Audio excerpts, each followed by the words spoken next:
ہرگز شک کرنے والوں میں نہ ہونا، اور نہ ان لوگوں میں ہونا جو اللہ کی آیتوں کی تکذیب کرتے ہیں، نہیں تو نقصان اٹھاؤ گے۔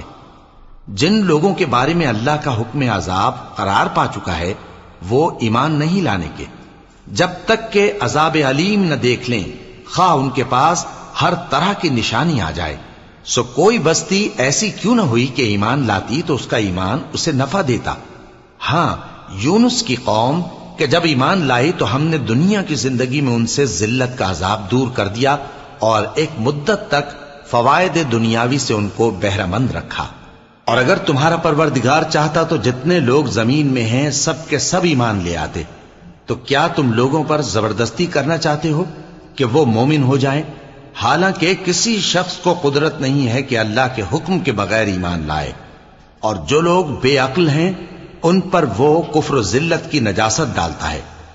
ان کفار سے کہو کہ دیکھو تو آسمانوں اور زمین میں کیا کیا کچھ ہے، اور جو لوگ ایمان نہیں رکھتے نشانیاں اور ڈرانے والے ان کے کچھ کام نہیں آتے۔ سو جیسے برے دن ان سے پہلے لوگوں پر گزر چکے ہیں، اسی طرح کے دنوں کے یہ منتظر ہیں۔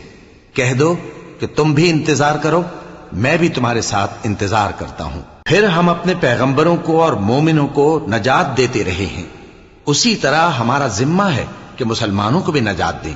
اے پیغمبر، کہہ دو کہ لوگو، اگر تم کو میرے دین میں کسی طرح کا شک ہو تو سن رکھو کہ جن لوگوں کی تم اللہ کے سوا عبادت کرتے ہو میں ان کی عبادت نہیں کرتا، لیکن میں اس اللہ کی عبادت کرتا ہوں جو تمہاری روحیں قبض کر لیتا ہے، اور مجھ کو یہی حکم ہوا ہے کہ ایمان لانے والوں میں ہو جاؤں، اور یہ کہ اے نبی سب سے یکسو ہو کر دین اسلام کی پیروی کیے جاؤ اور مشرکوں میں ہرگز نہ ہونا، اور اللہ کو چھوڑ کر ایسی چیز کو نہ پکارنا جو نہ تمہارا کچھ بھلا کر سکے اور نہ کچھ بگاڑ سکے۔ اب اگر ایسا کرو گے تو ظالموں میں ہو جاؤ گے، اور اگر اللہ تم کو کوئی تکلیف پہنچائے تو اس کے سوا اس کا کوئی دور کرنے والا نہیں، اور اگر تم سے بھلائی کرنی چاہے تو اس کے فضل کو کوئی روکنے والا نہیں۔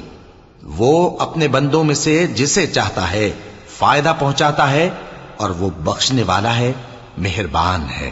کہہ دو کہ لوگوں، تمہارے پروردگار کے ہاتھ سے تمہارے پاس حق آ چکا ہے، تو جو کوئی ہدایت حاصل کرتا ہے تو ہدایت سے اپنے ہی حق میں بھلائی کرتا ہے، اور جو گمراہی اختیار کرتا ہے تو گمراہی سے اپنا ہی نقصان کرتا ہے، اور میں تمہارا وکیل نہیں ہوں۔ اور اے پیغمبر، تم کو جو حکم بھیجا جاتا ہے اس کی پیروی کیے جاؤ اور تکلیفوں پر صبر کرو یہاں تک کہ اللہ فیصلہ کر دے، اور وہ سب سے بہتر فیصلہ کرنے والا ہے۔